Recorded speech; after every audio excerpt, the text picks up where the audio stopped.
We're seeing you after Eid, so I thought it's opportune to wish you the Eid Mubarak. Let me begin by the roundup of this week's activity. And I begin by Pakistan's efforts in response to the outbreak of violence and armed conflict in the Middle East and the Persian Gulf, which sadly now is in its fifth week. Pakistan has, ladies and gentlemen, actively engaged with the regional actors to de-escalate the situation, cease hostilities, and move towards a peaceful settlement. Prime Minister of Pakistan, His Excellency Mr. Mohammad Shehbaz Sharif, spearheads our diplomatic efforts for negotiations and dialogue between relevant parties. The Deputy Prime Minister and Foreign Minister, Senator Muhammad Ishaq Dar, has also engaged his counterparts in the region and beyond in this regard. Let me very briefly give you a roundup of these efforts in the course of last 1 week. Yesterday, the Prime Minister spoke with His Royal Highness Crown Prince Mohammed bin Salman. He strongly condemned the recent attacks on the Kingdom of Saudi Arabia and reaffirmed Pakistan's firm support and steadfast solidarity to the Kingdom in these challenging times.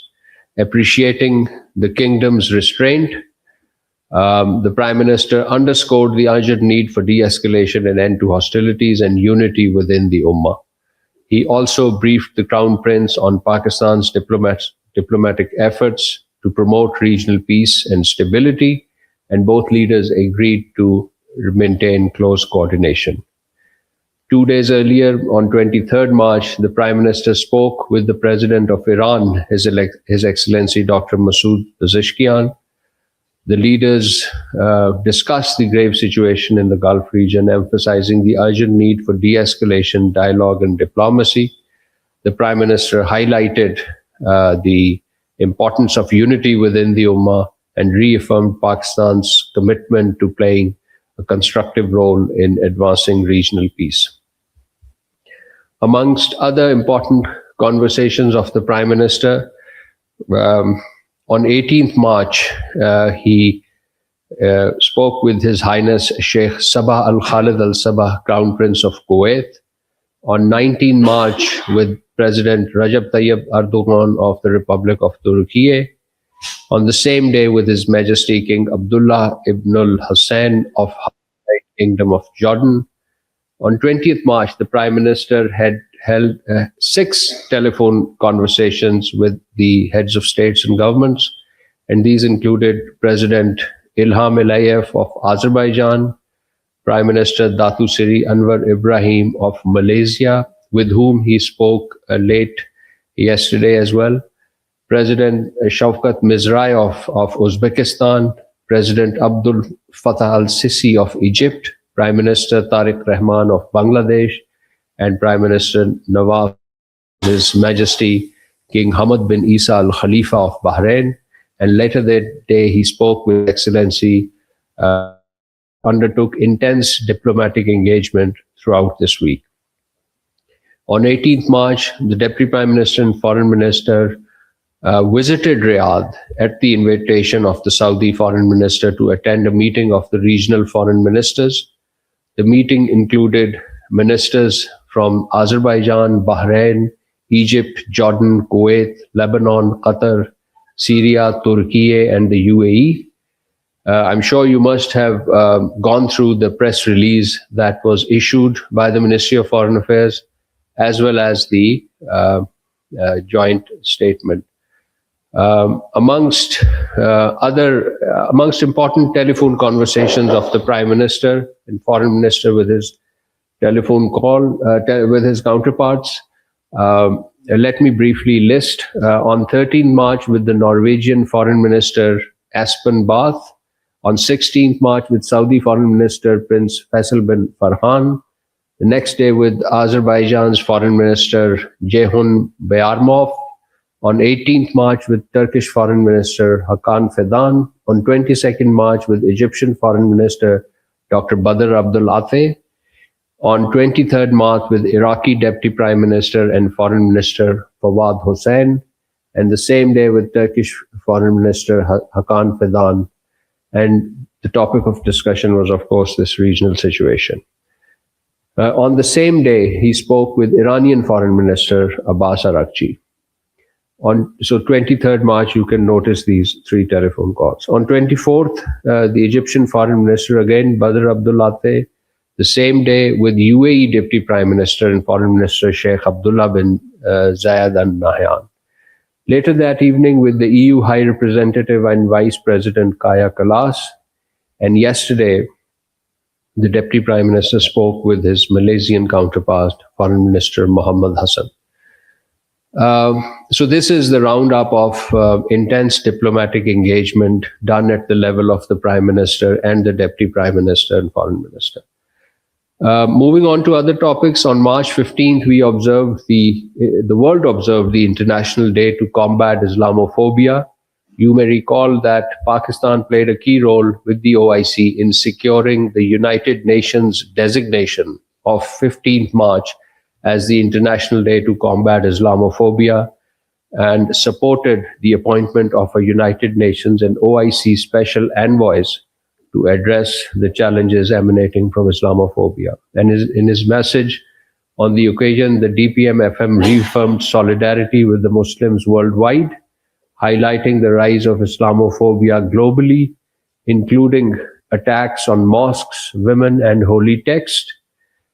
He stressed the need for international cooperation, dialogue, and respect to promote tolerance, prevent discrimination, and ensure peaceful coexistence.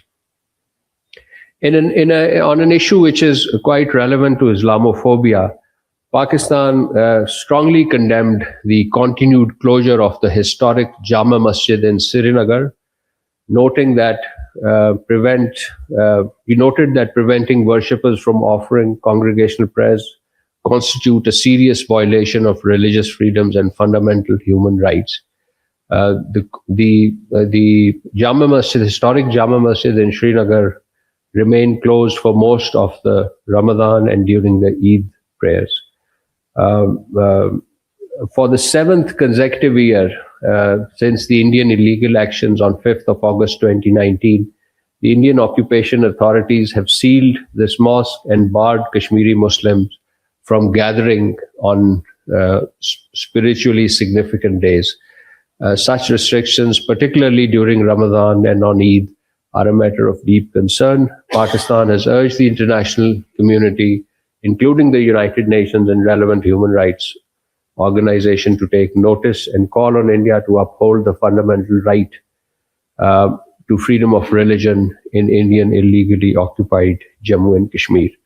I'll conclude my opening remarks and open the floor for questions. Since the tweet is now deleted, can you please just confirm or deny that Pakistan was the one that passed along those 15 points to Iran from the US? And second, has there been any interaction today between Pakistani officials and Iranian counterparts, either here or on the phone? You see, I have no information on whether we actually physically passed on the 15, physically or even digitally. You know, this is the digital age. So we physically or digitally gave those 15 points. But I think the debate, as I've emphasized, should graduate beyond these details. And this is where I tell you that, you know, we are working towards peace and progress. So I'm not aware of what physically or digitally transpired through Pakistan. And what was your second part? Pakistani officials and Iranian. You see, as I said, in the course of last 1 week, the foreign minister, deputy prime minister, has held engagements with his counterparts, foreign minister Araghchi. The prime minister has spoken with President Pezeshkian. The embassies are open. Our ambassador Mudassir Tipu, is in Tehran. Ambassador Raza is here, and Iranian ambassador is here. So if the engagement has taken place today, obviously the notes have not reached me, but the fact is that the doors of dialogue and the doors of engagement with Afghanistan are open, and are open at multiple levels. We've posed this question to ISPR already, and they told us to come to you. We've heard from our sources in DC that one of the reasons why there is a holdup, or was a holdup, of Islamabad being confirmed as a possible venue for talks potentially was because of security concerns in DC. Is this something that you can address or speak to, please? Pakistan is very safe and secure, so I don't think that these safety concerns had any validity. Thank you so much, spokesperson. While you were making the previous comment, the foreign minister has tweeted Deputy Prime Minister, and in his tweet he says that in reality, quote, in reality, US-Iran indirect talks are taking place through messages being relayed by Pakistan. In this context, the United States has shared 15 points being deliberated upon by Iran, unquote. This is what his tweet just came while you were talking. What sort of messaging is this? Would you classify this now as mediation, facilitation, as a post office? Number one. Number two, there is a statement that was made by the Bangladeshi Prime Minister on the 25th of March, what they say is the genocide that took place on independence. Tariq Rahman in his tweet, in a very public tweet, we saw warmth of relations between Pakistan and Bangladesh over the past few months or years or so. What's your comments and take on the matter? Supplementary किस पे है? बांग्लादेश पे? Thank you very much, sir. This is Asif Shehzad from Reuters. So, as Anas has tried to ask this question, let's make it very clear and direct. Is Pakistan playing a mediatory or any facilitation role between US and Iran? Thank you very much.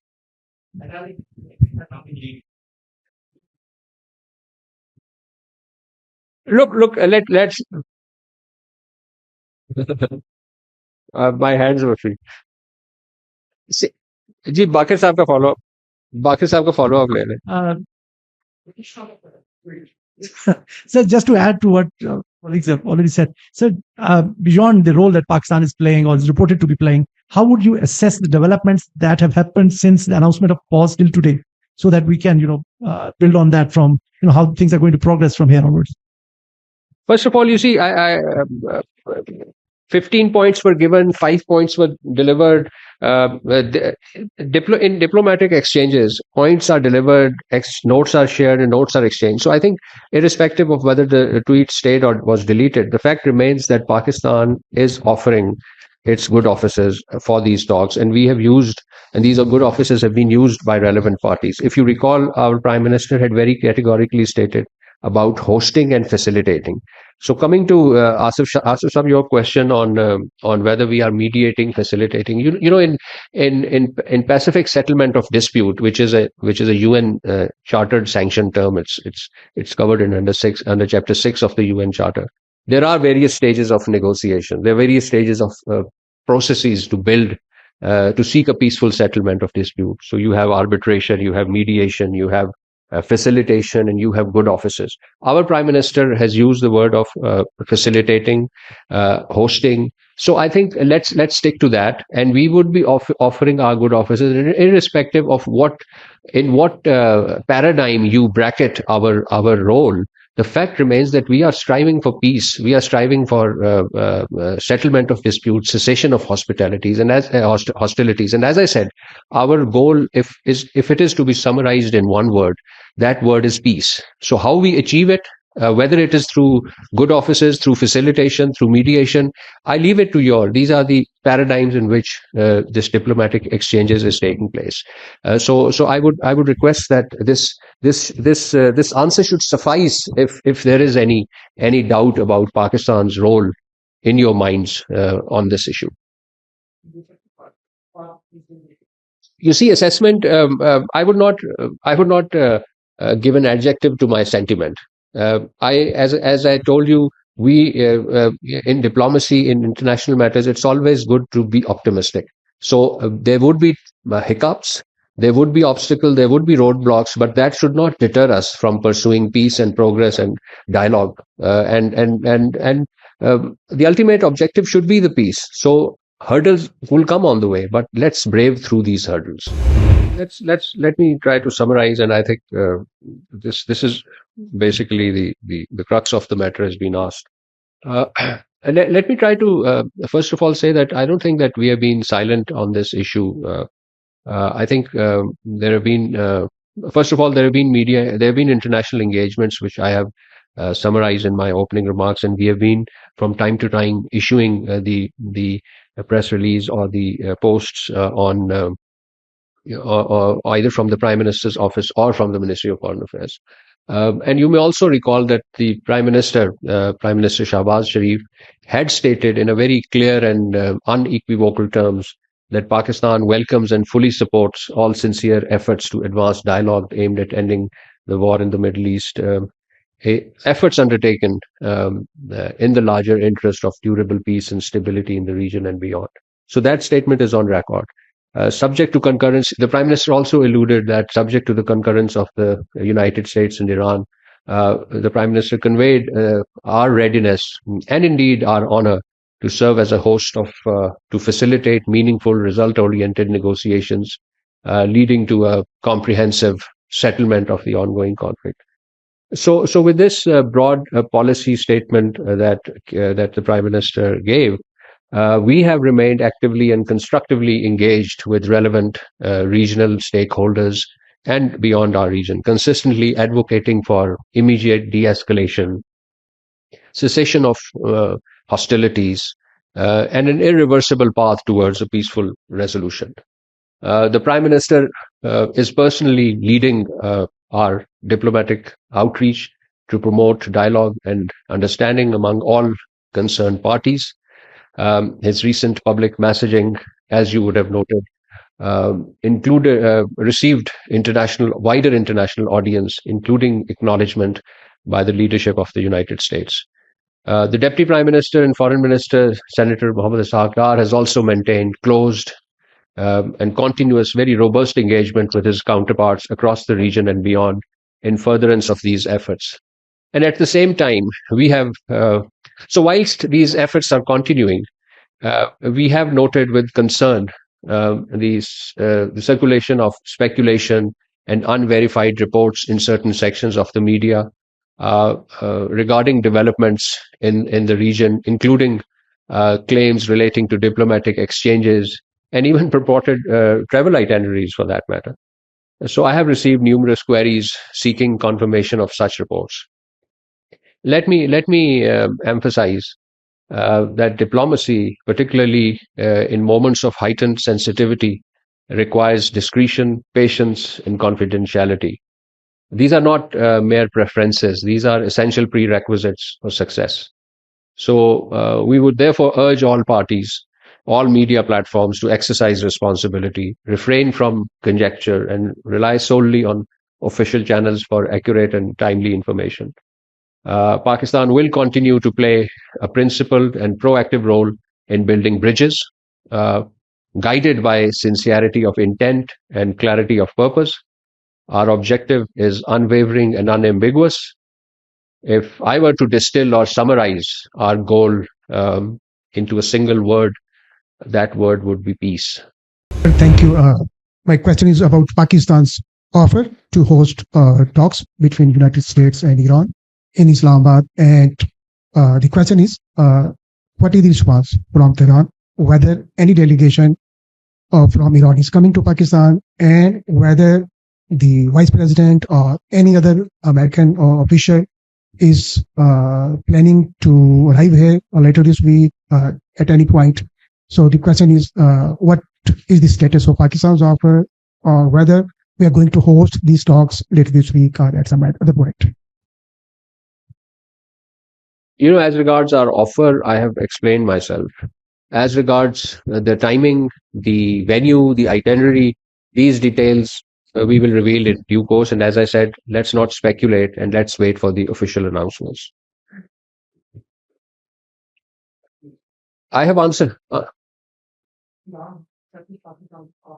This is a process. This is not an event. I think you need to understand, and this is where the media people speculate when they do not understand it. We do not have an event specific process here. You need to distinguish between the process and the event. The event is not whether one side accepts it or not. It is about the process, and the process developments in the process will be announced as and when they happen. So please do not focus yourself on any specific event whether the 15 points have come, whether the 5 points have been shared, whether side A has accepted, whether side B has rejected.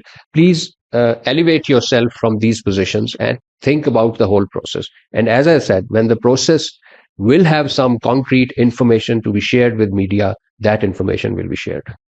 Carrie Davis from BBC. You talk about the process. Can I ask, how is Saudi Arabia involved in this process of bringing Iran and the US to a potential negotiating position? Has Saudi Arabia encouraged Pakistan in this particular role to mediate? And how important does Pakistan understand to Saudi Arabia that there is some form of agreement?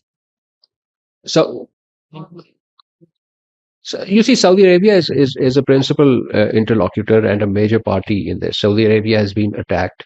So of course, the conversation with Saudi Arabia has gone on. I just referred to the telephone conversation that took place between our Prime Minister and the Crown Prince, and also earlier than that between our Deputy Prime Minister, Foreign Minister, and with the Saudi Foreign Minister. So these conversations are ongoing. Saudi Arabia is, of course, a close brotherly country, and whatever we do in terms of our advocacy for peace, dialogue, and peaceful settlement of dispute, this is in very close coordination with Saudi Arabia. And this is true with this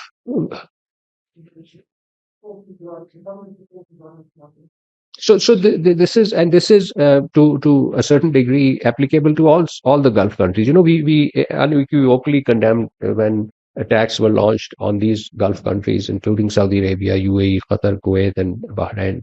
So yes, I mean they are our interlocutors, and I think and as I said, we have our position is principled and it is anchored in international law, in UN Charter, and it is not against any single country. This is where our position is respected across the international capitals, across the regional capitals. So yes, our dialogue goes on with these countries, and we obviously take their views in furthering whatever we engage and howsoever we engaged diplomatically on these issues. Thank you. Sir, this is Hunain Amin for South Hera. I was wondering, taking it back to Iran and Pakistan, but this time Pakistan not as a mediator or an arbiter. This time Pakistan as an active actor.